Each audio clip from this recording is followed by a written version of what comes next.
Welcome to the Learn True Health podcast. I'm your host, Ashley James. This is episode 311. I am so excited for today's guest. We have a real treat today. We have Dr. Valerie Baker here on the show. She has an amazing discovery that is going to help us to unravel the mind, body, and emotional, mental body, the things that have maybe been holding us back from completing our healing process. A lot of the people that work with her have said that this is the missing link that they've been looking for to help them heal on an emotional and mental level. Welcome to the show, Dr. Valerie. Thank you, Ashley. It's so good to be here. Thank you for having me. Absolutely. Now, when I first read about your discovery, I was conflicted. I have to admit, I was really conflicted. Patriarchy Stress Disorder. There's part of me that goes, are we putting down men by saying this? Or, are we saying that, men are to blame for our problems, or putting down men? And, but then the other part of me said, you know what? I've read more of what Dr. Valerie has done and all of the testimonials and how much it's really helped them. And it's definitely deeper than that. But my knee-jerk reaction is kind of like, is this separating us as the two sexes? I was just wondering what I was watching this little part of me wonder if this was something that made men feel inferior and women feel superior, something like that. That's that war of the sexes that I grew up sort of witnessing.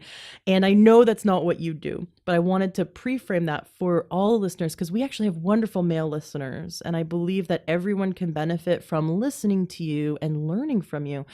So you're going to teach us today about patriarchy stress disorder and what that actually means. So just as listeners listen to you, we should notice our little voices in our head that kind of come preloaded with our own judgments, and to set them aside and just have the open-mindedness to listen to Dr. Valerie, because I believe that when we do that, we're going to learn some new things.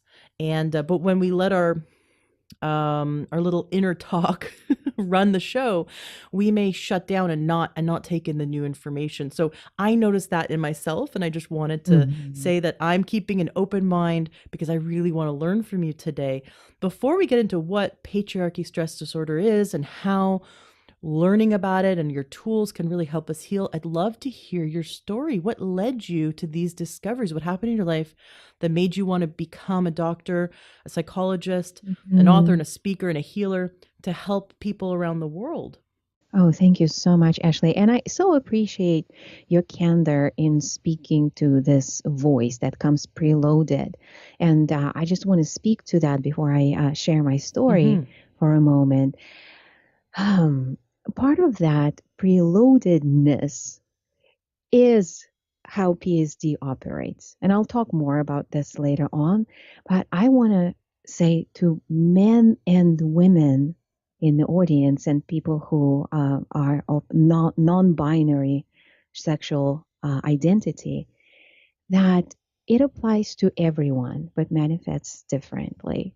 So I'm just going to leave it at that now, that this is not at all about women against men or men against women. This is about a system that has existed for thousands of years and has chopped us up, both men and women, chopped us up from the fullness of our authentic expression. It made us feel not okay about parts of our authentic expression, differently for men and women, but the same system. So I'm going to leave it at that. And I very much welcome male audience as much as I welcome the female audience, because we're all in it together. And the healing to be had unlocks a whole new level of our partnership and relationships, both intimate, personal relationships, and our work relationships and what we're creating in the world. So I'm very excited for our conversation with you today, Ashley. And of course, it all applies to our health. And actually, my journey in discovering PSD began with a health crisis. And at that time, like most women I work with now, my life from the outside looking in looked perfect. I was I checked off all the boxes that the society told me I needed to check, and then some. I had 4 degrees, including 2 masters and a PhD. I've started 3 businesses. I was successful, had a successful career. I married a great guy, had a wonderful daughter, bought a lovely house in New York City suburbs. And at that time, I was running my private practice in psychology. And so everything, right? All the boxes were checked off. There was no reason for me to be unhappy. And I was doing a great job convincing myself that I was happy. The only things that might have given me or an outside observer a clue into the state of affairs was that, well, I would just have some wine to relax, maybe almost every night. Or maybe there was this little voice in me that like I wasn't truly fulfilled, but I would drown it out with more work, more doing, more checking off boxes. And I didn't have time, or I made sure I didn't have time to reflect on how I was really doing until one day I ended up in the ER with the symptoms of a stroke. And how it happened was I was on the phone with a client and I was smiling, but noticing that, oh, only the right side of my face is smiling. And the left side of my face and body felt limp and not really responsive. And I finished the call when it was due to finish. I had that session till the end, and then I grabbed my phone, I grabbed my car keys, and drove myself. Tells you a little something about my life at the time. I drove myself to the hospital using my right hand, my right foot. What do I need the left side for anyway? I checked into the ER, and thankfully, it wasn't a stroke. It was stress. It was stress, and I didn't even realize that I was running such high stress levels. And I'll talk more about this and how this plays into the work that I'm doing now. But just being there in the ER for a whole day, because they scanned me up and down, created this space for me to actually reflect on my life. I hadn't had that space in a long time. And those, monitors were beeping in the background, creating this meditative beep, beep, beep environment. And then I had this very uncomfortable thought bubble up. Is this my life? Is this the life that I've worked so hard for? Is this the promised land? And it was really, really, really uncomfortable. Really uncomfortable because I've done everything that society told me to do to be happy professionally and personally, and yet I wasn't. And I didn't understand why. And so I started looking at like, what the heck? I was a psychologist. I had two graduate degrees in psychology. My clients were having great breakthroughs. My clients were changing their lives. Why wasn't I? Why was I so stuck? And then I took a closer look. That ER was a very productive day for me. I took a closer look at what I was doing with my clients that I wasn't doing with myself. And I realized that the active ingredient in healing for all of my clients, both emotional and physical healing, although I'm not an MD, but, mind, body, as we know, go together. So the active ingredient was mind, body, spirit, trauma resolution. Even for people who didn't think that they had trauma, I want to say especially for people who didn't think they had any trauma. And I'll talk more about what I mean by trauma because part of my work is really broadening this definition because I think the current definition overlooks, makes so much fall through the cracks, and people are not getting served, not getting the help that they need. So I used my mind, body, spirit trauma resolution tools with everyone because I looked at trauma as underlying everything: anxiety, depression, addiction, relationship problems, financial problems, career issues, everything, right? A catch-all solution that made people have the breakthroughs. Why wasn't I using this with myself? And this is like the joke of the decade for me in my life, was that I didn't think I had trauma. And so the irony is not lost on me. And in my defense, in my psychology training, I didn't learn about trauma this way. Trauma was, a life-threatening experience. However, with my clients, I understood that any experience that made them feel unsafe emotionally, or physically, or sexually, it made it left a mark, made them feel unsafe. It contracted them, and then their life began to protect that contraction. Trauma defenses began protecting it. And so that's what I was helping unwind them from, so that they could reclaim the whole power and authenticity.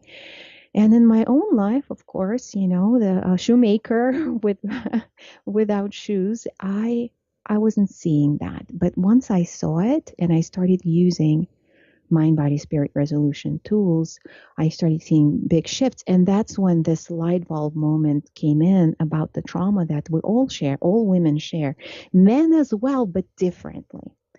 The trauma that now we have scientific evidence of genetic transmission of trauma. And they've done amazing research. And so think about this for a moment. Your mother's experiences, your grandmother's, great-grandmother's, etc., for centuries and thousands of years, the experience of a woman in this society, and again, this is not women against men, this is objective reality. Women have been oppressed. Women have not had their voice. Women did not have access to their finances, couldn't have their own money. Until 1975 in the US, a woman couldn't open an account without a male co-signer. 75. Women couldn't decide their own destiny in terms of who they want to marry, if they want to marry. That wasn't even, right? So many things. And it goes deeper than that.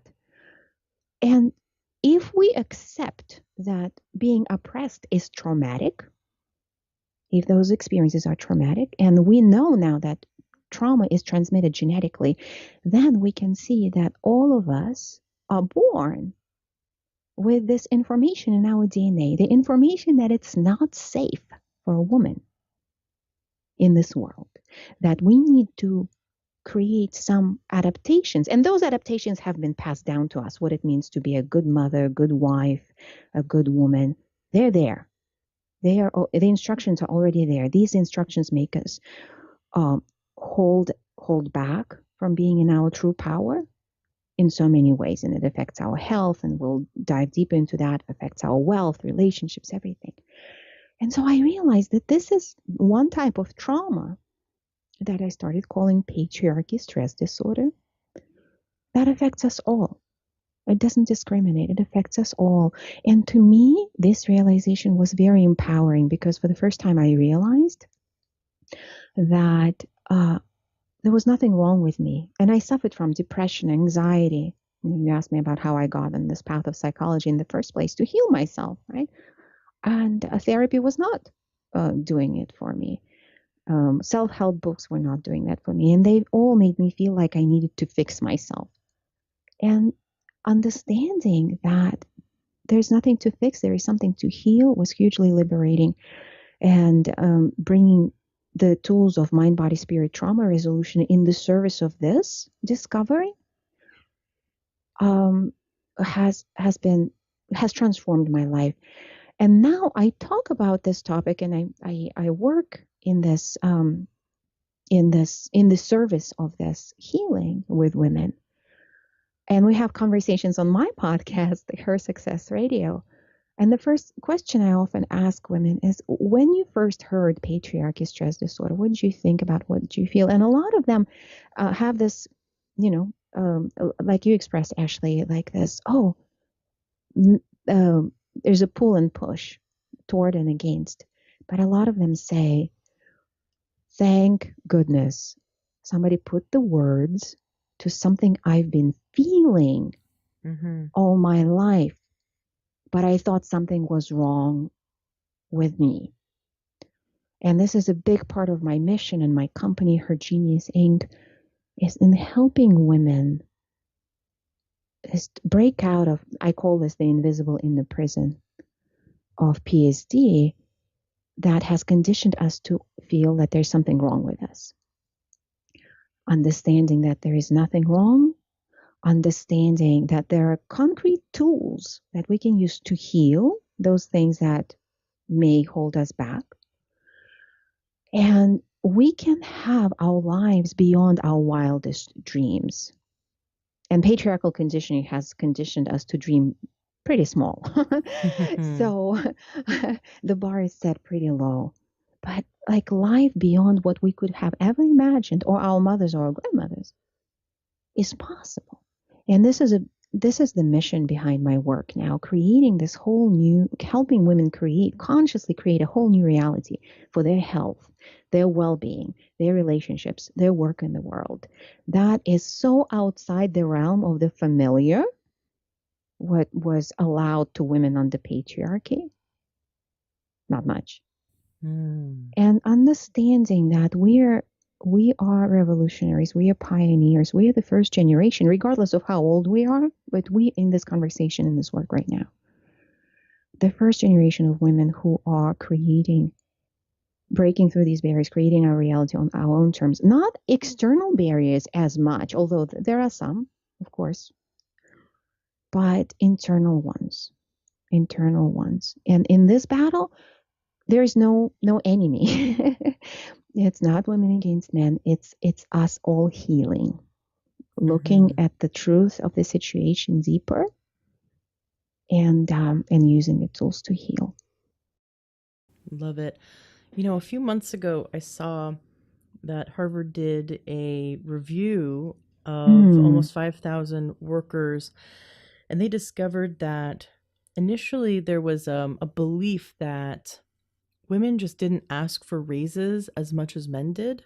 But what they actually discovered was that women and men across the board ask for raises about the same amount of times, but women are denied the raises more than men are. Women will receive 15% of the time, whereas men will receive it 20% of the time.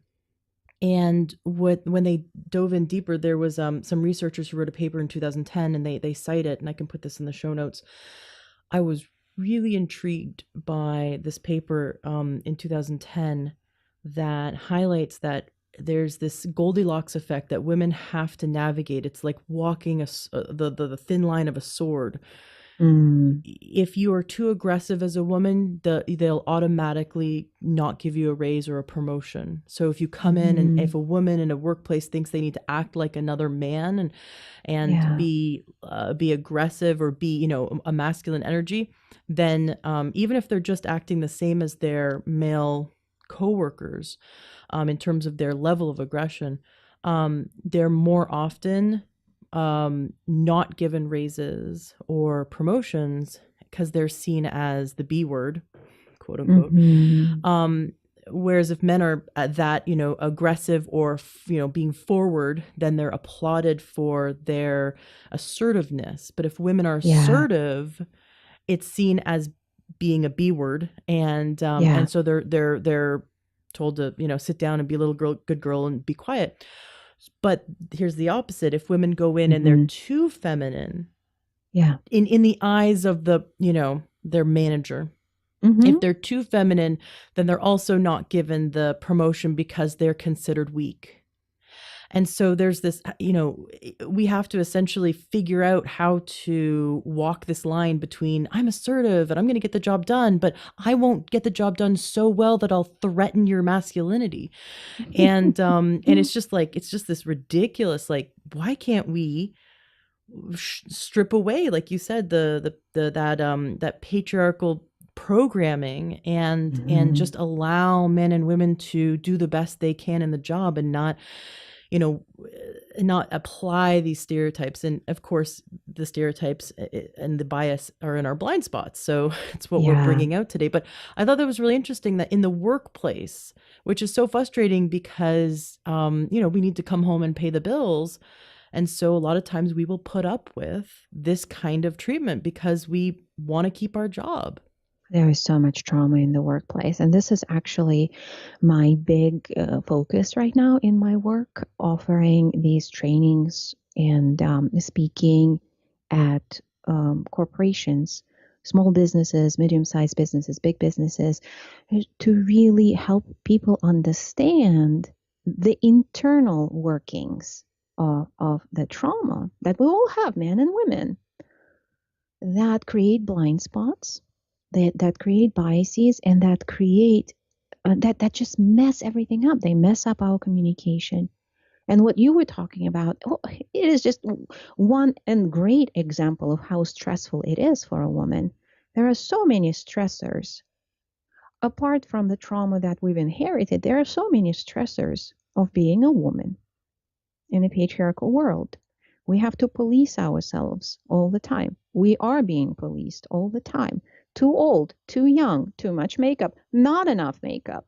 You know, like there's always something wrong to be found with a woman. Too assertive, too feminine, too strong, too weak, too loud, too quiet. And what's even worse is the inner critic. That is a big part of how PSD manifests. All Mm. those voices we've inherited and imprinted throughout our lives, about what's wrong with us and how vicious those inner voices are. Like, I work with successful women who've accomplished so much. Like, I remember interviewing Marie Forleo for my podcast, her Success Radio, and um, some listeners may know who she is, some may not. She's a very successful entrepreneur, philanthropist, like multi million dollar business, doing great things in the world, and a wonderful human being. And from the outside looking in, like, she's so perfect, right? She's pretty, she's young, she's doing this meaningful work, she is wealthy, right? Like all the check boxes. And she shared in the interview that her inner critic is vicious, vicious. And so we're all in the same boat, and it doesn't go away or get easier the more we accomplish. That's the thing. Diane von Furstenberg, the iconic designer, like, would you say she's successful? She's defined decades of style, right? And in her interview with Oprah, she said, most mornings I wake up and I feel like a loser. Wow. Yeah, that's PSD. That's all of us. So if you think, oh, little me, of course, I have all the evidence in the world to think, to feel like a loser. Well, evidence doesn't change it. You can have all the degrees and accomplishments and accolades, but until we heal that trauma that makes us feel worth less, um, it's going to be there. So that's why my emphasis is like, yeah, there are so many things we can shift in the outer world, but this is not like my work is from inside out. And what I see happen is when we shift, when we heal trauma on the inside, then the environment shifts in our companies, in our families, in our relationships with ourselves, which is really the most important one to shift. I feel like I can hear the listener saying, but the whole world is against me. Like, Mm-hmm. how can I transform my life if Mm-hmm. this is the environment, if I go to a new job and I'm going into an Yeah, environment that people are going to treat me this way, how is real change going to take place? yeah, and it's so real, Ashley, and it's so there, and it's interesting because some listeners will say, well, patriarchy is a thing of the past, right? We have equal opportunity now. And other listeners, like you said, will point out, well, yes, this hostility is everywhere, overt or covert. And so it depends on the perspective, and there is a lot of reality right there to both points of view. Yeah, we have made big shifts and there is work to be done.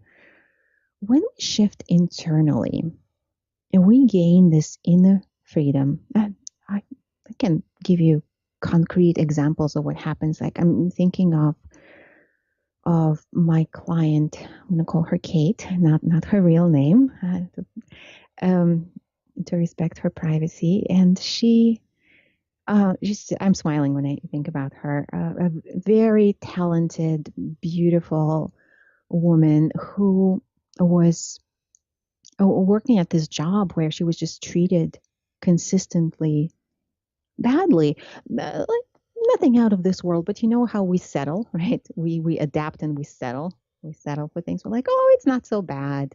Like my relationship sucks, but it doesn't suck that bad. Like other people have it worse. At least I'm in a relationship. Or my job sucks, but at least I have a job. So that was her, and she was very talented. And the better she was doing, the worse seemingly she was being treated by her colleagues and her superiors. And her relationships were in the same vein. She would be attracting men who were not on her level, just not on her level, not her level of aspiration in life, not her level of just who they were. And subconsciously, that's the thing about PSD. So consciously, of course, she wanted a good job. She wanted a good relationship, but subconsciously, that programming that we're not worth it was dictating her choices. And basically, if we were to translate the subconscious choices into conscious language, it would be something like that. Well, if at least I can make this work. It's because it's beneath me, or it's not my ultimate what I want. The risk level is lower. But when she couldn't make it work, then there was this further confirmation. Look, I went for something that was not even what I wanted and still couldn't make it work. So see how messed up I am. So she was replaying this pattern in her work and in her relationships. And she was being miserable. But when we started unwinding from the trauma, both the trauma that I call PSD and the family trauma growing up, and again, nothing major. She wasn't kidnapped or raped or held at a gunpoint. There was nothing like that. But emotional experiences that we've all had that made it feel unsafe to be truly in her power, to be truly in her genius, in her intimacy, in her vulnerability. And then amazing things began to happen. She actually went for a job that she wanted and shifted out of that old environment. And her new job, like her management adored her. Her co-workers loved her. She had all this time flexibility, location independence. She could work from anywhere. And at the same time, she attracted a whole different caliber of a man into her life who adored her, just adored her. And she had a very hard time accepting that. And this is what happens when women start making this shift.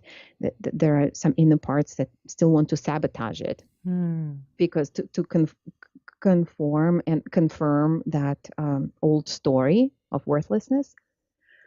So we had to really I held her hand real tight walking through that zone, the war zone of getting out of that old conditioning. And little by little, she, again, healing, trauma deeper, and she was able to let him in. She was able to be vulnerable with him, and he with her, and and they eventually got engaged, got married. But that's even beside the point. What the point is that internal shift shifted her external reality. She just began attracting or being attracted to or claiming or going for a completely different caliber of opportunities. And there is something about PSD, it creates a veil. And I can explain, if your listeners may be interested in hearing exactly how that works for those scientifically minded. But it creates that veil that doesn't allow us to even see the opportunities that would uphold and celebrate us. They make us attract opportunities that undervalue us, that minimize it, that dismiss us, basically replay the trauma experience of thousands of years. And and that's painful.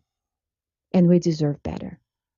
Can you explain a bit more about how scientists have seen this in our DNA, that it is passed down in our DNA? Yeah, sure. They looked. There are a few studies out there, and those scientifically minded. You can Google for direct references. But in a nutshell, they looked at cortisol levels of people who were descendants of Holocaust survivors, and they found a significant difference from the general population. Of course, this is very severe trauma, right? So it was really easy to track. And they've done some animal studies as well, both in how trauma is inherited and trauma healing is passed down, which is, to me, it's a very exciting, the most exciting part. No matter how much trauma we've lived through and inherited, we can shift it in one generation. Basically, we can shift it within ourselves and not pass it down anymore. Um, and they've seen this happen with health.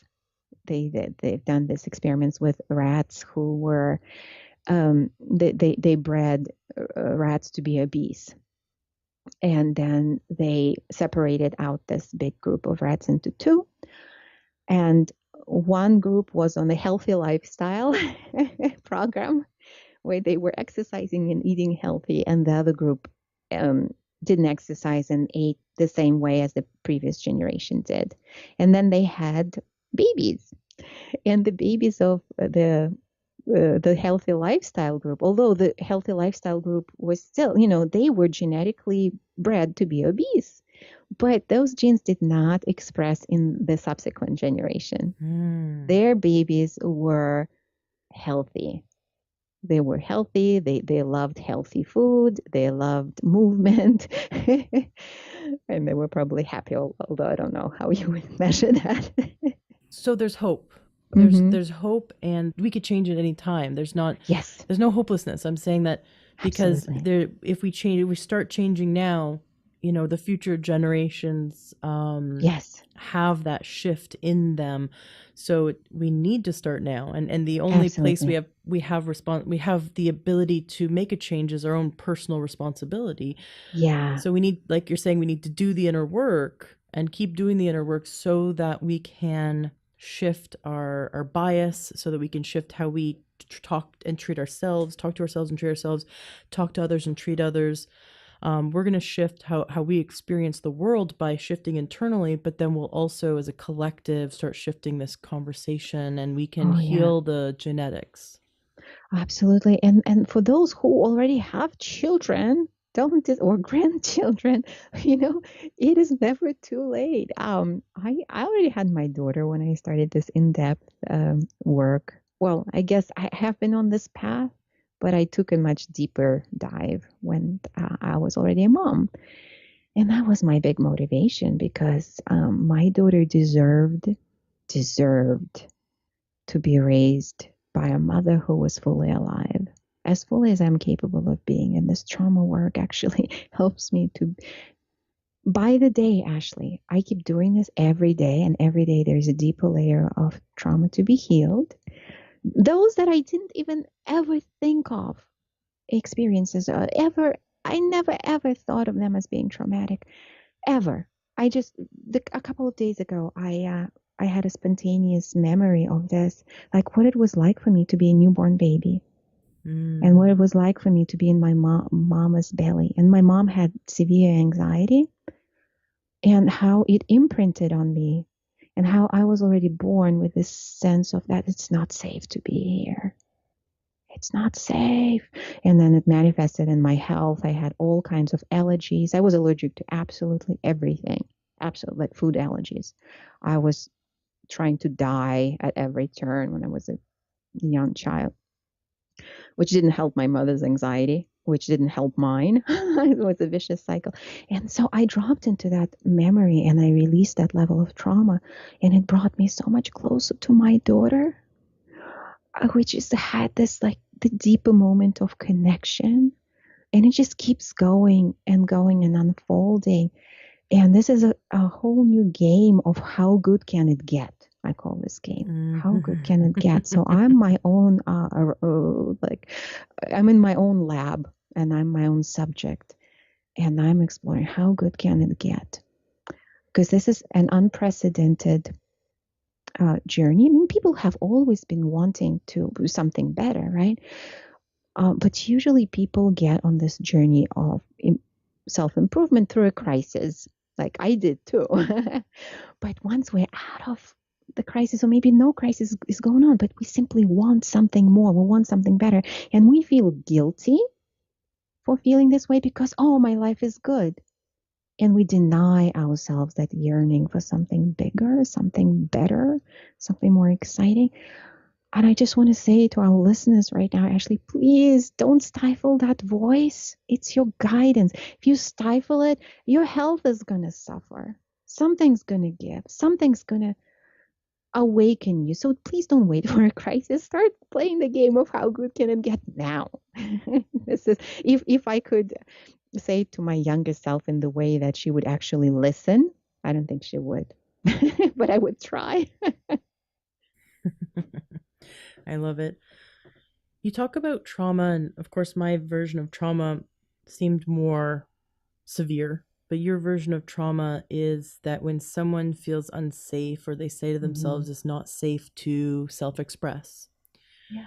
It's not safe to express the emotions, or you're physically feeling unsafe, which is easier for other people to see. Oh yeah, that person was threatened, but it's hard to see when someone's emotionally threatened or when someone feels like, oh, they can't self-express. Of course, sexually feeling unsafe.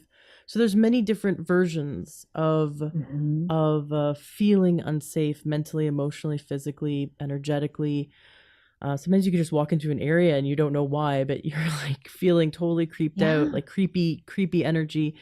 And there's that level of feeling unsafe. So you're saying that, so not every, I mean, you could walk into a weird, situation and maybe feel physically unsafe, and you leave that situation and it didn't imprint. You're like, okay, I'm fine now. So not every time you feel unsafe, it's a trauma. What makes it become a trauma that imprints on the person, that has their trauma defenses begin to manifest as their unconscious programming? Yeah, that's such a great question, Ashley. I'm so glad you asked. When the demand on our capacity it exceeds our capacity, it usually overwhelms us, and then it becomes traumatic if we feel overwhelmed in the moment, and that creates that feeling of being unsafe. So just to comment a little further on that, why a lot of trauma, although not all trauma, but a lot of trauma comes from when we were little. Well, because we didn't have the resources to understand, process what was going on. We didn't have permission. We didn't have the opportunity. And most trauma that I see in the adult people that I work with, when we start delving into childhood experiences, something that they would have never thought as traumatic. Is emotional pressure or verbal, or, it's actually it's on the rare side for it to be physical and sexual, although that's unfortunately much more prevalent and widespread than we care to know about, even to admit to ourselves sometimes. But emotional and verbal violations of our boundaries as young children and then growing up are pretty much constant. And what makes those traumatic is because as children, we really don't have a whole lot of capacity and tools. When we're able And another thing that makes it traumatic is that um, our reaction, our natural reaction to being scared, to feeling unsafe, would be to run or fight, flight, or or going to freeze, play dead or faint. Those emotional reactions of fight and flight are interrupted because it's most of the time not appropriate, right? You're being yelled at. What are you going to do? You're going to kick. You're going to scream. You're going to run away. So we don't have an opportunity to discharge. And that charge of that fear emotion gets stuck in the body. That energy is never discharged, and it basically like begins to clog, if you will, those energy channels, taking up space. And it happens also with not only with frightening events, but I guess those are frightening too. Losses. It happens a lot with grief.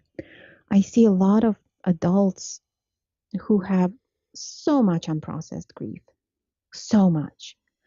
Because in our culture, we don't do grief well. We don't do a lot of things well. But grief, like for comparison, in some cultures, like in the Tibetan culture, um, if somebody dies, the entire community goes on the grieving journey for 40 days. 40 days. They do nothing but cry, talk to each other, hold each other, pray, ritual for 40 days. It's a full-time job. And then their grieving cycle is complete, and that is discharged, and we move on.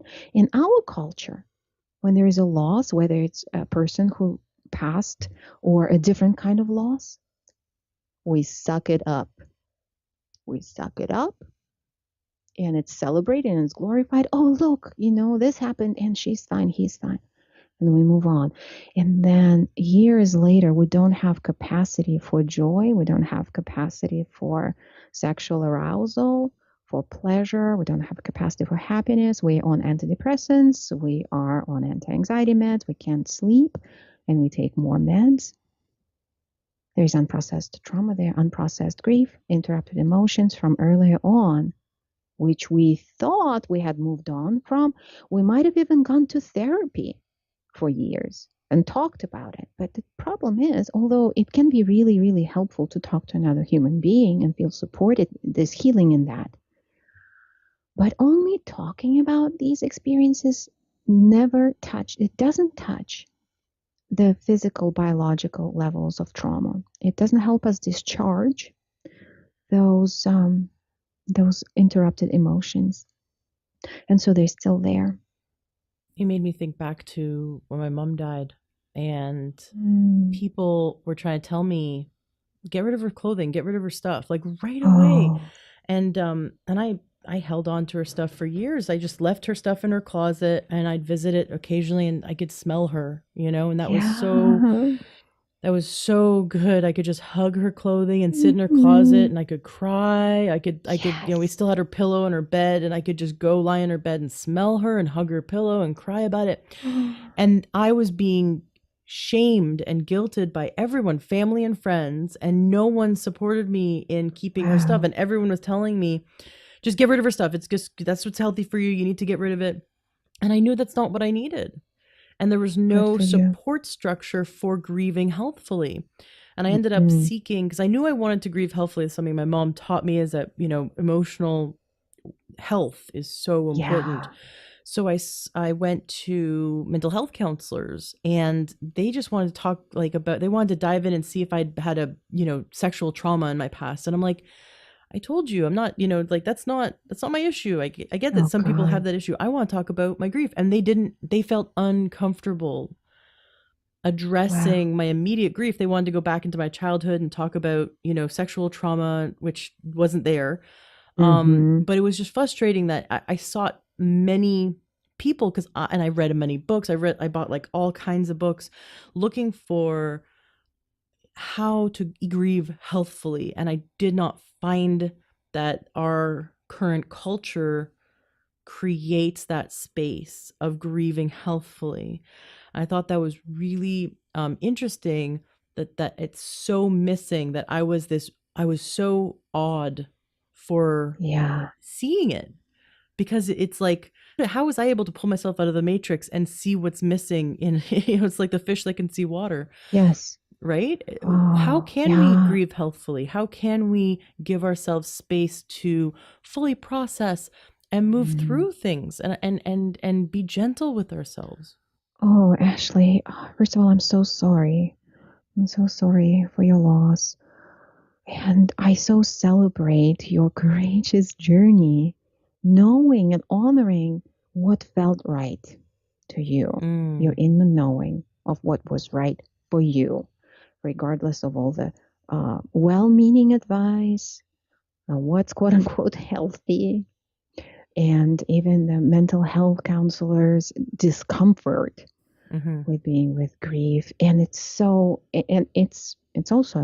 an expression of PSD. There is such a limited range of emotional expression that we are allowed under patriarchy. And this here differs for men and women. Men are allowed to express anger and aggression because they're manly emotions. Men are not allowed to express grief. They're not allowed to express nurturing, tender, vulnerable emotions. Guess how that affects men, and women and everybody they're in relationships with. And for women, we're not allowed to express anger. We can express nurturing and vulnerability, but grief is also not okay. It's just not okay. We have this profound discomfort with grief, and this whole binary attitude toward emotions as quote unquote positive and quote unquote negative is so bogus and damaging. This is a whole different topic that we could we should have you back on the show for. It feels very Anglo-Saxon. Like, it feels very, stiff upper lip, carry on and chive on, like just carry on, and don't let this piddly, what are you, weak? Don't let emotion stop you from getting to your job on time and from doing what needs to be done. And, work needs to be done. What are you doing messing with emotions? That's children have emotions. And interestingly, there is a connection with patriarchal conditioning here too. When women began to be seen as inferior and not as valuable, like everything that could be attributed as a feminine trait began to be seen devalued as well. Right, like to have a hysterectomy is to have your uterus taken out, and it's called hysterectomy because this is what I was told, that because the uterus makes us hysterical. It's the part of us that makes us crazy, emotional. It's so awful. The whole world, hysteria derived, early on in the heydays of patriarchal psychology, which is still, psychology is very patriarchal, and medicine. And when I say it again, this is not a comment of like women against men, or there's a divide.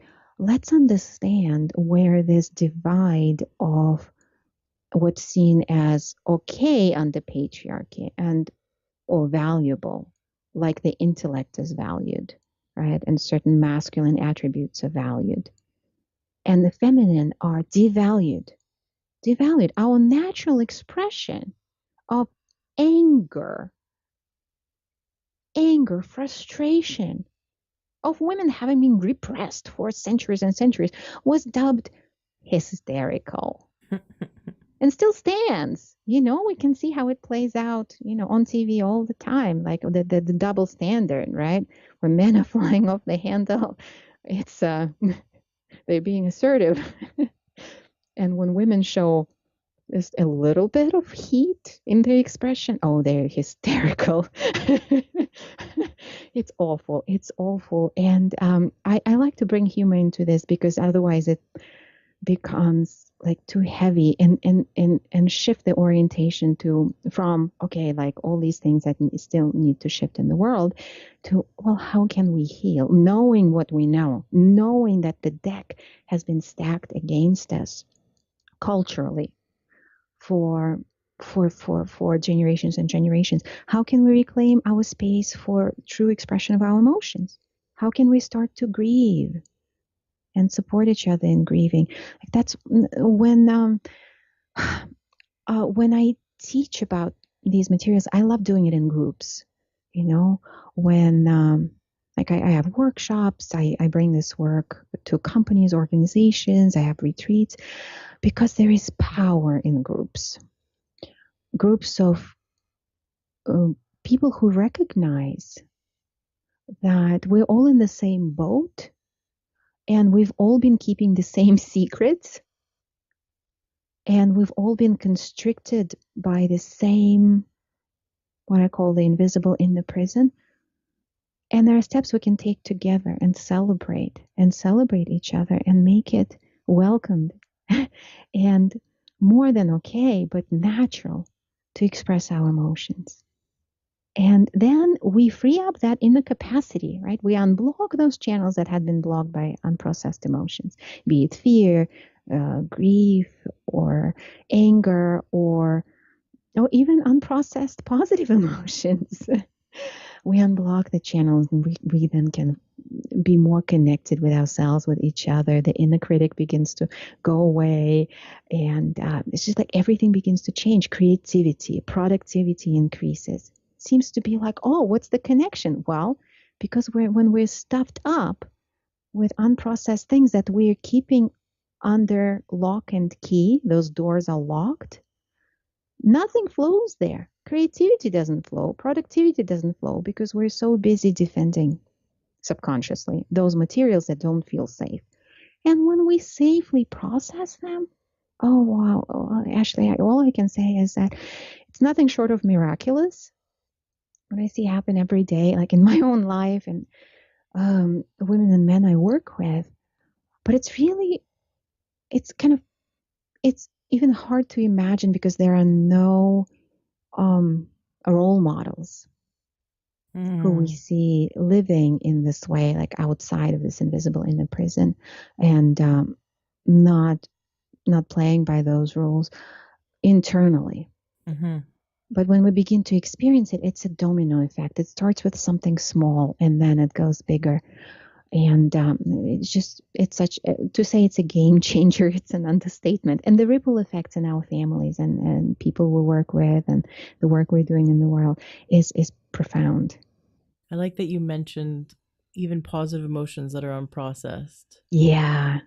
Because, if we're going to shift our focus to be how good can it get, Mm-hmm. then when we're processing these emotions, allowing ourselves to feel, then we can allow ourselves to feel the good and get really in touch with. It's so funny how we've had this discussion in past episodes with past guests, have brought up this concept that you could get 100 compliments, but if one person kind of tears you down, that's all you think about. You won't think about the 100 compliments you just got. Our mind just goes towards the one negative and fixates on it and doesn't allow ourselves to feel the positive, because that one negative can really far outweigh it. I definitely want to get into some tools, some steps that we can take to begin to dismantle this old system that is no longer serving us. Yeah, and thank you for picking up on that unprocessed positive. I'm so glad you did. I want to comment that this is actually like it's the biggest growth edge for everyone I work with, including and starting with myself. Because, well, there are a couple of things so that our listeners understand kind of the magnitude of this shift and what's stacked against us. Our very biology is stacked against us because the negative information or threat orientation is essential, has been essential to our survival. Yeah? So we get something negative and negative input, it imprints right away. Oh, danger, don't go there. Positive information has not been essential to our survival. Like, think about our ancestor walking through the wild jungle. There's a rustle in the bushes. Oh, like activation, right? Fight or flight. But there is sunshine, there are butterflies, birds, pleasant scents, feet touching the ground, all this joy and relaxation. It's not essential for our survival. So our mind kind of dismisses that. And so neuroscience has found through research that it actually takes 10 full seconds for us to imprint a positive experience through the senses, the 5 senses. 10 full seconds. Just think about it. How long does it take us to imprint a negative experience, a sideways glance from somebody, and then we have this whole story, and that triggers older wounding and traumas, and we're already activated. No time at all. But for positive ones, we gotta engage that muscle. And so this is one of the tools that I'll be happy to teach today. Is this is where we shift the game from the game of how much can I bear to the game of how good can it get. I love it. Excellent. So yeah, let's dive into some steps. What kind of steps can you teach us today? And first, I want to before we do that though, I would like to address, so we've really I think you've done a great job at outlining what it looks like for women. And this is not just in our adult life, because we have ACEs, or adverse childhood events. And so these traumas of being a child, I imagine like a 5-year-old, a 4-year-old, a 7-year-old, learning from their parents and from society and from TV shows and whatever media and teachers and school and other kids that, it's not safe to fully self-express, or it's not safe to, for little boys, don't cry, you're, be a man, suck it up, men don't cry. And I know that's very stereotypical, but it's very true. It's very true that this is what we're telling boys not to express themselves. We're telling girls to not be angry and aggressive, and be ladylike, right? I can't remember how many times my mom wanted me to be more feminine. Not that there's anything bad with that. It's just I really felt suppressed in a way from fully self-expressing any masculinity, because women and men have feminine and masculine, and I'd love to create an environment for people to feel safe to express their full spectrum of their emotions, and when we're put in a box, like don't do this, don't do this, do this, and when that comes to emotions, it's stifling, and it makes us feel shame for having emotions, and somehow we feel broken and wrong for even having emotions because we express them. And so we're just kids, and we don't have the adult aptitude to process it then, but it sticks with us. So this is kind of comes into our psyche at a young age, and then we believe it is the norm, so we don't question it. So it's not healthy for us, but it's part of our daily life, kind of like eating junk food, because that's how everyone in my family ate, so this is just how I'm going to eat. And we don't question we just keep doing it. Right? We just don't know what we don't know. I didn't know that for years, and I was a mental health professional, right? Whatever that means. I was operating within the tools of what the patriarchal science has taught me. And I'm calling this patriarchal for the simple reasons that pretty much all the foundational models of psychology were developed by men.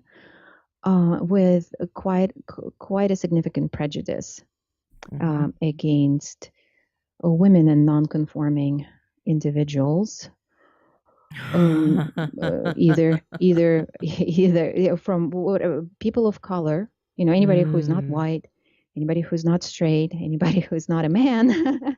There is quite a bit of bias there in the diagnostic system, and And just like when you were sharing about your experiences with mental health counselors who were not comfortable with your grief, imagine like the whole system not comfortable with you being who you are. It's just Yes. basically not comfortable. Yeah. And it's not Right. said, but it's felt. And the tools that are given you are just wrong. They're just wrong. And it's, but the science says it's right. Well, the science, whatever, psychology, right? The postulates from which we operate, the big book, the diagnostic manual, etc. But that's so invalidating of what we feel to be true inside. And then we doubt ourselves more and more. And it's a self-perpetuating cycle of shame and guilt. We feel something's wrong with us because experts are telling us blah. So, yeah, I mean, thank you for bringing this all into the conversation. Adverse childhood experiences, and they get triggered when we're adults and we're trying to, quote unquote, fix ourselves or help ourselves grow. But then we get re-triggered, unfortunately, even in the systems that are designed to help us. And I'm not bashing like the whole um, field of mental health. I mean, it's an amazing. I mean, I wouldn't probably like be here. Many people wouldn't be here if not for amazing people who were there for them in the mental health field, um, holding space, supporting them. And at the same time, my invitation to everyone is trust your inner knowing and unwind it from all this conditioning. And I know it's hard, like telling fish, like begin to realize the water and how it's affecting you. But it's possible. It's possible through being in communities, having these conversations, having guidance around that. Like I have a lot of free materials that I release that if this speaks to you, that can be a really I hope it supports you on this journey. And I'm always happy to hear from anybody who's on this journey and unpacking it through using the stuff that I teach. I'm very easy to get in touch with through email and social media as well. So we're all in this together. I'm an Mm-hmm. explorer, and I'm inviting you to join me in exploring how good can it get together, so we can shift not only ourselves, but our families, our companies, and the culture at large. I had like a wave of energy move through me when you said the system is not comfortable with who you are. Mm, Because if we want, I've said this before in the show, but if we want to be a statistic, mm, go with the flow, act like everyone else, do what everyone else is doing if you want to live like a statistic. 100 years ago, we ate at home. We ate home cooked meals all the time. I'm not saying that mm, everyone ate healthy, but everyone knew the ingredients that were in their own food. And yeah, now we're eating most of the time processed, highly processed foods that are chemicals that are hurting the body. And we can see that 1 in 3 people are diabetic or pre-diabetic, that obesity is at an all-time high. 70% of the adult population in the United States is on one prescription medication or more. and probably more than that, just people not seeking help or self-medicating with alcohol or more junk food. And by the way, I think that this is actually something not to judge for yourself, not to judge in yourself, but rather to get really compassionate about and inquire. My dear, what's really going on? What's driving this need to seek comfort through alcohol and food that in the long run is not helping? But there is something deeper there. So yeah, I hear you, and I'm so grateful to be having this conversation with you now, Ashley. And your whole show is dedicated to these amazing conversations that call to the listeners to question, just call into question the status quo from different angles. Right. And so if we want to be like the statistics, then and the rates of people that have anxiety, that have depression, that have, because Mm-hmm. that's how, when we don't fully self-express and we bottle Mm-hmm. it up, it's going to manifest in other ways. Like anxiety and the stress and the depression and the Yeah, panic attacks, and it's going to come out in other ways. And when we look at the absolutely. statistics, we have to be like salmon. We have to go against the grain and flow Yeah. and choose to go outside of the norm, to choose a healthier life, because the norm is incredibly toxic and not healthy. And so there is some level of stress that comes from choosing to be different. Yes, But it's freedom. I got chills. Absolutely. I use the metaphor of the invisible in the prison when I talk about a PSD, patriarchy stress disorder, and it can apply to any, really. This metaphor can apply to any condition that holds us back and imprisons us. There are defenses, internal defenses that are keeping the status quo because it feels safe, even if it's hurting us. And so, for us to have that jailbreak, the process can be stressful. So the tools, and we'll circle back to the tools. I'm excited that you want to share them with listeners. Um, the tools that I teach first create that safety and bring down the nervous system activation, so it feels safe and it's not stressful for us to create that change, because it's inherently stressful, right? So I teach people how to make it in the way that doesn't take a toll on their health and their system. And you were talking about statistics. I was a statistic. Well, I was on the way of becoming a statistic. As I had incapacitating anxiety, I had panic attacks, and I had two major depressive episodes. And that was years ago now. And according to the statistics, with two major depressive episodes, there is a 80% probability of relapse within the next 5 years. So basically, the conventional treatment is you're on antidepressants for the rest of your life, Oh my period. gosh. There's nothing else. There's nothing else offered by the conventional model. And talk therapy, right? Where you go every week and when you talk, which again, I mean, it's helpful to a degree, but if it doesn't heal depression, I'm sorry, like I think we deserve better than that. For me, thankfully, discovering the mind, body, spirit trauma resolution work has gotten me out of that cycle. And I've never been on antidepressants or anti-anxiety medication. I'm not at all against it. I think it can really save lives, when used appropriately. It just wasn't my path for this or that reason.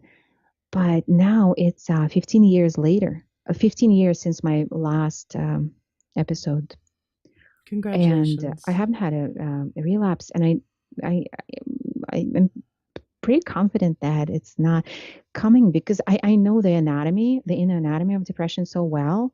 And those bones and tissues of the inner anatomy, they're just not present in my system anymore. It has recalibrated. And it can be done. It can be done. So this is to your point of swimming upstream. It is so worth it. I love it. All right, well, let's do it. Let's start swimming upstream. So give us the steps. Yeah. And now I want to just make sure I address that men and women listening, and even some Yeah. parents choose to listen to this show with their children, with their 12-year-olds and 10-year-olds. And so, Hmm. if there's different steps for different ages or different sexes, can you point that out? Because I want everyone Yeah. to benefit from your tools. Oh, thank you so much, Ashley. And the beauty of the tools is their universality. They can actually be used by a toddler. As Excellent. and of any sex and gender, because they're very human. What I work with is our biology, psychology, and I bring in spirituality in whatever way it makes sense to the person. So that's completely personal and individual. And psychology and biology tends to be pretty, humanly, I guess, a common denominator for us. So I have a 5-step jailbreak system that I've distilled over 20,000 hours of doing this work with people. And actually, the whole system, you can download my ebook. It's free, and listen to my audio trainings that are also free on my podcast, Her Success Radio. And the link will probably be in the show notes, but you can go to psdandme.com to get those direct. PSD for Patriarchy Stress Disorder and me.com, and see how it may apply to you and your loved ones. And if you're working for an organization, your team, when you start seeing how trauma operates, you're like, oh, that makes sense. I thought they were just being jerks. Well, it's trauma. And it helps that compassion for others, and it helps self-compassion. So that's part of what I love about doing this work. So there are 5 steps in the system. And again, you can download the whole enchilada there. But really briefly, and I'm going to teach you something that you can do very simply right now. The steps are, well, step 1 is waking up in prison. It's realizing that there are traumas that are affecting you. They are ancestral, passed down through the DNA and energetic imprints. They are personal, and they're collective, because we're all a part of this fabric of humanity. There are collective experiences too that are affecting us. And feel free to disregard any of those domains. I bet there is one domain that you're like resonating with, and just stick with this one. There's enough. There's enough there. And so in the first step, we really look at how those traumas express, how they create that invisible inner prison. And what happens, and we are all in the middle of this step 1 now together. What happens is that sense of relief and understanding, there's nothing wrong with me. There's this to heal and nothing to fix. And then in step 2, we look at what I call prison guards. Those trauma defenses that exist in our mind, or they express in our mind through stories, in the critic, those things that hold us back from going for what we want or having the depth of experiences that we want. They rob us of that because it doesn't feel safe to go there. They express in the body through different conditions, health expressions, tensions, etc. And they express in actions or inactions, distractions, addictive behaviors, and also inaction, being frozen. So those trauma defenses, we get to know them in step 2 really, really well, and exactly how they hold us back. And you may be already naming some in your mind. What are the stories? What are the thoughts? How does it express in the body through maybe low energy or high energy or depression or anxiety? How it may be expressing in behaviors, action, inaction, addiction, and distraction. And the beautiful shift that I encourage everyone to make is to see that these defenses are not bad guys. They are there to legitimately keep you safe. Mm-hmm. And this is a big shift from the philosophy that's popular in self-help, that just like break through, think positive and break through. So it's problem. It can be, like, I guess, useful in some ways, but it's problematic when we break through and our defenses basically fail on one level, they double down on another level. Yeah, and this is really big with I mostly work with women in powerful roles in their lives and organizations, what they're up to in the world. There are a lot of women who have who have broken through, right? But they have their adrenals blown out, the thyroid, the hormonal imbalances. There are a lot of health expressions, or their relationships take a big toll, sometimes finances. So the defenses are showing up in one area or another. So this is a big takeaway that I want you to really soak up. Those things that are quote unquote holding you back are there for a reason. They're there to keep you safe. And as long as there is trauma that needs healing, they will be there keeping you safe. And trying to bulldoze over them or bring out like the big ammo, take them down, not a good idea. Not a good idea, because biologically we are wired for self-preservation. And that's going to remain our number one priority. If we can't self-preserve on one level, we'll self-preserve on another. So just like letting that sink in for a moment. I don't know, maybe Ashley, you have something to that effect or any questions, because I feel this is a very, very big shift that in my system, I do very differently from a lot of other systems.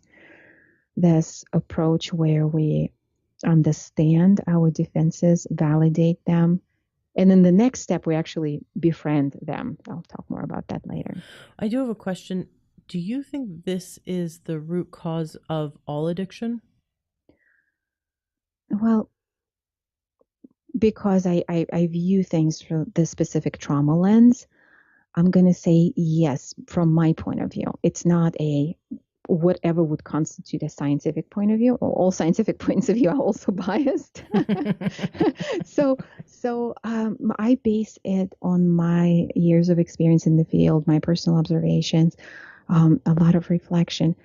And the simple trajectory here is, if there is trauma, and everybody has trauma, big reveal, everybody. Because everyone's felt unsafe at some point, unsafe to self-express, unsafe physically, sexually, mentally, feel like the system is uncomfortable with who they are, or that they don't feel safe or comfortable with their body, themselves as who they are, their personality, their self-expression. When that happens, and it could be being bullied in school, it can be not able to self-express it to needing to really not be who you are in order to get your job done, because your manager won't will punish you for being who you are. And so or even that like over turning time on. Yeah, thank you so much for such a beautiful summary. Or even turning on the TV once in your lifetime. there's actually research about how subliminal messages in commercials affect women. Like they showed the same commercial to two groups of women, young women, preparing to take a math test. And of course, we know that patriarchal conditioning is that girls are not as smart, not as good at math. And so one group watched a neutral commercial and another one watched a beauty commercial. Just reminded them that they're women. And then they simplified the experiment. They didn't show them any commercials. They just had them check F or M on the form that they filled out. As subtle as that, just being reminded that they are female. And that group that was reminded, that either checked that letter F, check, or watched the beauty commercial, did way worse on the math test than the other group. And they were absolutely equal in their performance otherwise. So this is just so painful, right? And that pain is something that drives us to manage it through addiction or other means, because we need to survive. Like, we need to make it through the day. It's just too darn painful, otherwise. And so, yeah, that's my view on addiction. And I always look at the cause. Like, there's this Irish proverb. They talk about my drinking, but never of my thirst. And so I talk about the thirst. I talk about what's behind it, not the behavior itself. How do we become conscious of it? Of addiction? Of the programming. Of the programming. So, how do we see water? Yeah. Yep. You ask the best questions, Ashley. Yeah, believe, well, it may be different for everyone. So maybe this is the question our listeners can be asking themselves as they take in like the steps of the system. To me, it becomes obvious through my defenses, through my, and I will explain it in a very simple binary way of how defenses manifest those prison guards in the mind, in the body, in actions or inactions. If I want something, yeah, like deep down inside, like I'm going for something more like a, or I know what's good for me. Like, for example, like I want to make like diet changes, exercise changes. I want to practice better self-care, but I'm not doing it. Something is preventing me from doing it. And I'm looking at this defense, and this is how I am realizing, okay, there is some trauma there that I need to heal. And the defenses um, around trauma express as contraction because they close us down. They close us, they create a closed system, either through thoughts or body. I should say and, because it all happens simultaneously. And actions as well that kind of close the door to opportunity, actions or inactions. And when we befriend the defenses and we break through, have our jailbreak moment, we shift into expansion. And these, if you just track these two, expansion versus contraction, going through your day. So this is one of the tools I want to share with you. This is an awareness tool. Just begin to track how you are when you are contracting and when you're expanding, and just get some reference points. Get into a very comfortable situation where you feel absolutely safe, relaxed. It can be, taking a bath or taking a walk or like sitting someplace in nature or in your own bed, somewhere where you feel safe, relaxed. Tune into your breathing. Feel the environment through your senses. And this would be your reference point for expansion. Well, unless your mind is busy thinking about, thinking worrisome thoughts.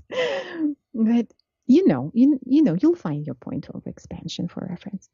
And then you start noticing when you're contracting and how often that happens and how often you yourself inhibit your full expression or experience in life, or like asking for that raise or receiving praise or receiving money or receiving love and affection,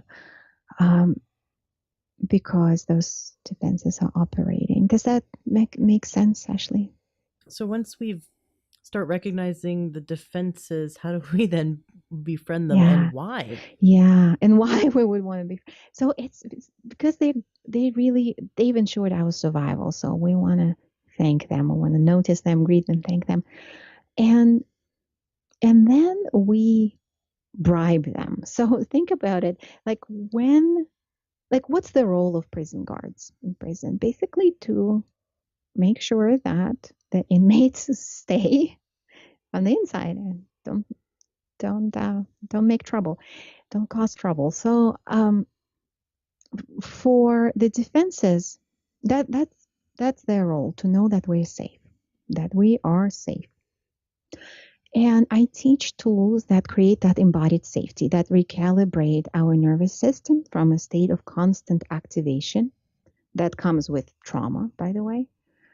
So we're all born with the nervous system hyperactivated. So I'm just cycling back to my initial story of my ER visit with high levels of stress. I didn't know I was stressed. And most people I work with don't know they're stressed because it just feels normal. And yet it's wearing us down. But when we shift the nervous system from this high activation, we shift the baseline to a more relaxed state, it opens up our capacity for a greater creativity. Productivity actually increases. Our experiences of life become brighter. Everything becomes just better. And the defenses go back to playing cards. They have no job to do when we're feeling safe. They have nothing to do. They have nothing to defend us against if we are safe. But we create that safety internally, regardless of the circumstances. Very interesting. So the trick is to get out of that fight or flight mode so that we feel safe, Yeah. but we need to understand what causes us to go in it in the first place. Yeah, we look at what causes us to go there and we get out of it by making internal shifts. It's not talking yourself out of it, because those parts of the brain that operate in fight or flight mode, they don't speak the language of the words. So it's all embodied experiences that shift us. And then little by little, they teach our entire system. And remember how I mentioned that, the positive experiences take a long time to imprint versus negative. So in this work, we also teach our system to orient more toward the positive. So we recalibrate the entire system. And that's why then our thoughts change. We don't first try to change our thoughts. Our thoughts change in response to the shift in our inner state. Our biology, like the expression of our health, changes because, well, when stress levels go down, it positively affects everything. Our food choices change. It's amazing. Like I keep going through layers of that in myself. And little by little, I see how my self-love unfolds through better choices, but I'm not forcing them on myself. I think this is where a lot of people get trapped. And then there's a guilt cycle. We just feel worse about ourselves because we failed at another diet or another lifestyle change. But when it comes from the inner shifts, like I'm already feeling safe and I'm feeling good and I want to feel even better, how good can it get? It's just organic. I'm making better and better choices and everything. And so, yeah, that's what happens in that step. Awesome. All right.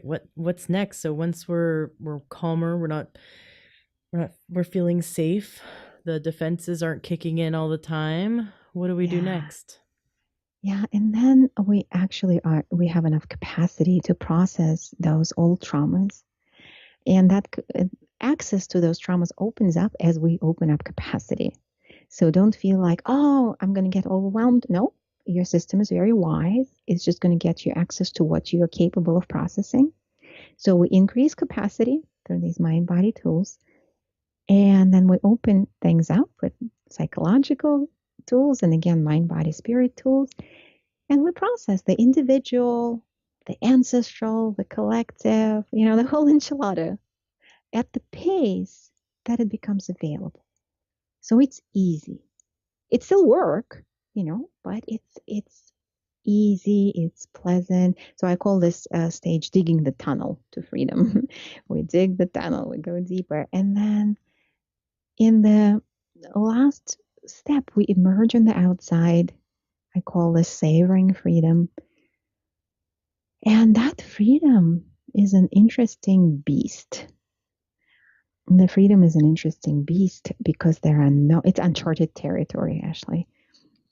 In prison, there was the safety of things being predictable and kind of given to us. Here are the boxes to check to be successful or whatever. And here, it's the game of how good can it get, but there are no role models. It's not your mother's game. It's not your father's game. And so the community becomes so, so important here. And so a big part of my work is connecting women with other jailbreakers. And that's why I focus on, creating these shifts together in small, intimate programs. I have some that are running virtually. I have some that are in person, where in the span of 3 days in a small and intimate group, we can make these shifts and then we can then foster and nurture those connections where we can be those co-journeys and support system for each other.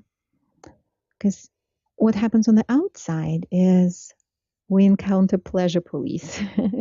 We encounter pleasure police because, oh, you're breaking the speed limit of pleasure that is allowed for you in this in this society. and we get pulled over through different ways. There's self-sabotage that happens, like with my client Kate, when she started dating this really amazing guy, she was like, oh, like she tried to sabotage this relationship in so many ways because internally she just wasn't fully out yet of that trauma cycle. So it's so important to help each other. We keep talking about the water, like seeing the water, help each other see what we can't see ourselves. And I have people who are showing me and supporting me in this work too. And it's so valuable because we'll have blind spots. So yeah, so in this last step, we consciously create our own reality. How good can it get in our health, in our work in the world, in our relationship?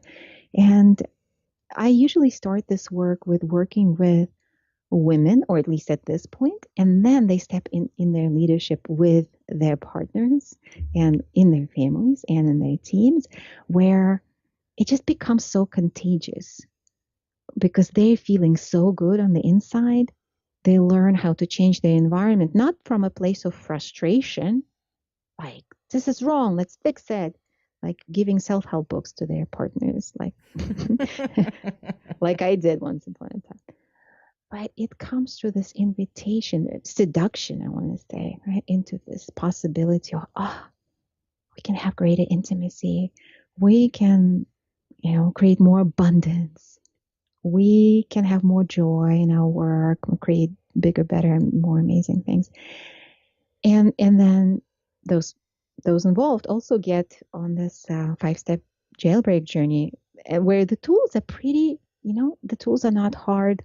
The tools are pretty simple. Mind, body, like psychology, biology, spirituality tools. What's challenging is having that environment and community that supports it, because like salmon, we swim upstream and we need our school, right? That swims with us. So we just don't get, so it's easier and more joyful and possible. Wonderful. Well, I love the work that you do. I think it's so Thank you, important. Ashley. Likewise. Anything that empowers someone to be fully self-expressed, to be comfortable in their own skin, to feel safe in their world and safe in their relationships and safe in their self-expression and empowered and unstoppable in their life is miraculous and worth doing. We should all do this work so we can all feel empowered and unstoppable, and really it allows us to strip away what isn't us until what's only left is us. Oh, that's so beautifully said. And that's absolutely right. Because trauma defenses is not who we are. They're not parts of our authentic self. These are adaptations. And they lock away, they kind of wrap around our authentic parts that have been left behind. So the more we do this work, we unwind that inauthentic wrapping from those authentic parts, and we become more and more authentic. And with that, we become more and more empowered because we actually reclaim, as you said, who we truly, truly are. And sometimes we have forgotten, or never even knew like how big and amazing we truly are. And that is miraculous. And that is what I live for, truly, those discoveries in myself and those I serve. Beautiful. Wonderful. Tell listeners where they can go to listen to your podcast. You have a wonderful podcast. Tell them where can they go to listen to your podcast, and where can they go to get your free ebook, the 5-step, the PSD jailbreak system, and where can they go to work with you? Give us all your links. Sure, it's my pleasure, and thank you so much for everyone listening and sharing your time with us. Thank you for your interest in this work, in reclaiming the fullness of who you are. My podcast you can find on any podcast app as Her Success Radio, and I would be happy if you like it and subscribe and share it, so that more people, women and men, can be in this conversation. We're all in the same boat. The fastest way to get my jailbreak system is by going to psdandme.com. You can get that downloaded, and actually there you'll find a link to my podcast there as well, so you can get it all in one place. And right there too, you'll have a link for how to connect with me, and you'll get an email from me when you request those materials. Feel free to just hit reply. Just hit reply. I'm very easy to get in touch with. Share your takeaways from this show. Would love, love, love to share your aha moments, and share what PSD may be holding you back from, and what you would love to create in your life, your relationship, your health, your work in the world. I'm actually collecting these stories from women. I have this ongoing project so that women can understand that we're all in good company. And the stories I've been collecting are so poignant, Ashley, so deep, so deep. Some of them come on as guests on my podcast, but some share with me privately. So I would love for you, if you want to share your story with me, we can actually just schedule a call. I can receive your story. And as my thank you to you, I'll be happy to share with you a customized, for your particular situation, your customized jailbreak plan, the starter tools you can start using. It's all complimentary. It's all free. It's an exchange of value. I value your experience. I value knowing more about the stories of women everywhere. So please don't hold back. PSD would want you to hold back. Don't hold back. psdandme.com is a place to start, and just click reply to that email, and say if you want to share your story. Wonderful. We have a Facebook group. You're welcome to join it, the Learn True Health Facebook group, and we can continue this discussion there as well. Listeners love to. I'll when we post the show, we'll post a post about this episode, and then below the listeners can engage with you, and we can continue this story together, continue this conversation together in our Facebook group. Listeners can go to learntruehealth.com/group, or just search Learn True Health on Facebook. I love it when the guests come into the Facebook group and continue the conversation there, because the listeners have such great input. Oh, I would love that. What a great idea. So yes, excellent. I'll be there. You'll find me in that Learn True Health Facebook group. Wonderful. And I'd love to wrap up today's interview with a quote that's near and dear to my heart. But before I do, Dr. Valerie Baker, is there anything left unsaid for you to complete today's interview? I'm overflowing with gratitude for you, Ashley, for holding this space on your wonderful podcast for these deep conversations. It's so luxurious in this day and age to take this time to go deep into a topic, so that we can unpack, do the justice to know what we can share with each other, our experiences, our tools. And I thank our listeners for hanging with us. And I encourage you to feel in your body how what we talk about resonates with you. And listen to that voice. Listen to the voice of your body. Listen to the voice of your inner wisdom that talks to you through your body, and what she wants you to do, she or he wants you to do. And if it spoke to you, please share. Please share this episode. Share about Ashley's show. So much good we create in the world when we let our voices be heard. Again, something that PSD doesn't want you to do, because it doesn't feel safe to be out there, and I get it. But perhaps this is a low risk proposition. Share something that you found valuable in the world, and so you can experience also this gratitude in action. And I am just overflowing with these positive emotions of Wonderful. gratitude and abundance right now. So thank you, Ashley, and everyone listening. And you keep focusing on how good does it get, and you don't hold yourself back from feeling those emotions. So I know you're definitely beaming with positive emotions right now. Something that came to me through a conversation I had just before I got on the Skype to have this interview with you was about meditation.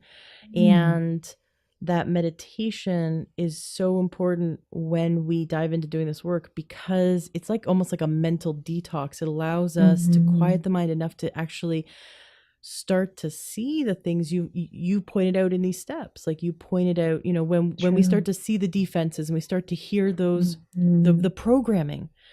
When we meditate, things quiet down enough, we slow down enough to see the water, to be the fish seeing the water and seeing the matrix, and then we can pull ourselves out. So I think that even just beginner meditation, just sitting, just taking time to reflect, going for a walk, by yourself with no cell phone, just breathing and thinking and being quiet, or sitting alone and breathing and just starting to pay attention to our own thoughts. These practices will allow us to all that clutter, all those defenses that are kind of running us, will finally allow to calm down enough to start to do your steps. So sometimes, I think sometimes people are so caught up in these defenses that one of their defenses is to run and go, go, go, go, go, and not listen and not, and not take the time to sit and to quiet the mind, so that they have to face them. Right. And so this allows us, just by practicing beginner meditation, just sit somewhere in a comfortable position, breathe, and quiet the mind enough to start to hear our true self, or hear our thoughts, and start to recognize what you have pointed out in these steps, so that we can actually do them, so we can start them. So I wanted to share that. And then you've reminded me of this quote. After my mom died, I went through several years of personal growth, deep personal growth work that eventually led me to becoming a master practitioner and trainer in neurolinguistic programming, timeline therapy, hypnosis, and coaching. And so it was my journey, and deep personal growth work has been something I've been doing since my mom died. And one of the quotes I came across early on through that emotional work to grieve healthfully, I printed this quote out as big as I could and stuck it across from me on the wall in the bathroom. So every time I sat down on the toilet, I would read it and I would bawl my eyes out. It took me months of reading this a few times a day before I stopped crying, because it was so... It spoke to me so deeply. And many people have heard this quote before, but I'd love to share it because you've really reminded me of how healing this quote was for me. It's by Marianne Williamson, her book, Return to Love. She says, "Our deepest fear is not that we are inadequate. Our deepest fear is that we are powerful beyond measure. It is our light, not our darkness, that most frightens us. We ask ourselves, who am I to be brilliant, gorgeous, talented, and fabulous? Actually, who are you not to be? You're a child of God. Your playing small does not serve the world. There's nothing enlightened about shrinking so that other people won't feel insecure around you. We are all meant to shine as children do. We were born to make manifest the glory of God that is within us. It's not just in some of us, it is in everyone. And as we let our own light shine, we unconsciously give other people permission to do the same. As we are liberated from our own fear, our presence automatically liberates others." And I feel that she so beautifully summed up the work that you're doing. You kind of you take her quote and you're kind of like the rubber meets the road. You help people to get through that and get to the point where they are shining their own light and they're helping others to do the same. So I Giving acknowledge them you. the missing link. And thank you Yeah. so much for this generous,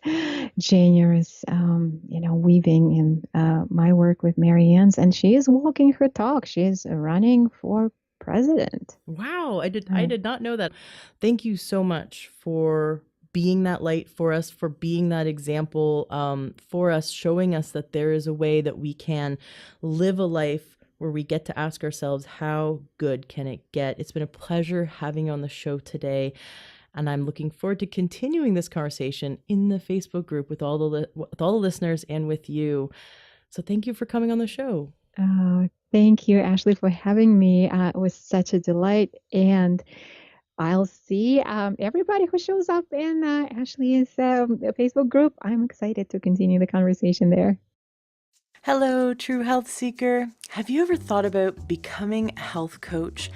Do you love learning about nutrition and how we can shift our lifestyle and our diet so that we can gain optimal health and happiness and longevity?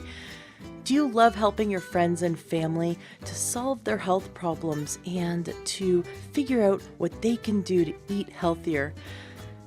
Are you interested in becoming someone who can grow their own business, support people in their success? Do you love helping people? You might be the perfect candidate to become a health coach. I highly recommend checking out the Institute for Integrative Nutrition. I just spent the last year in their health coaching certification program, and it really blew me away. It was so amazing. I learned over 100 dietary theories. I learned all about nutrition, but from a standpoint of how we can help people to shift their life and shift their lifestyle to gain true holistic health. I definitely recommend you check them out. You can Google Institute for Integrative Nutrition or IIN and give them a call, or you can go to learntruehealth.com/coach and you can receive a free module of their training to check it out and see if it's something that you'd be interested in. Be sure to mention my name, Ashley James, and the Learn True Health podcast, because I made a deal with them that they will give you the best price possible. I highly recommend checking it out. It really changed my life to be in their program, and I'm such a big advocate that I wanted to spread this information. We need more health coaches. In fact, health coaching is the largest growing career right now in the health field. So many health coaches are getting in and helping people because you can work in chiropractic offices, doctors' offices, you can work in hospitals, you can work online through Skype and help people around the world. You can become an author, you can go into the school system and help your local schools shift their programs to help children be healthier. You can go into senior centers and help them to shift their diet and lifestyle to best support them in their success and their health goals. There's so many different available options for you when you become a certified health coach. So check out IIN, check out the Institute for Integrative Nutrition, mention my name, get the best deal. Give them a call and they'll give you lots of free information and help you to see if this is the right move for you. Classes are starting soon. The next round of classes are starting at the end of the month. So you're going to want to call them now and check it out. And if you know anyone in your life who would be an amazing coach, please tell them about it. Being a health coach is so rewarding and you get to help so many people. Are you looking to optimize your health? Are you looking to get the best supplements at the lowest price? For high quality supplements and to talk to someone about what supplements are best for you, go to takeyoursupplements.com and one of our fantastic true health coaches will help you pick out the right supplements for you that are the highest quality and the best price. That's takeyoursupplements.com. takeyoursupplements.com. That's takeyoursupplements.com. Be sure to ask about free shipping and our awesome referral program.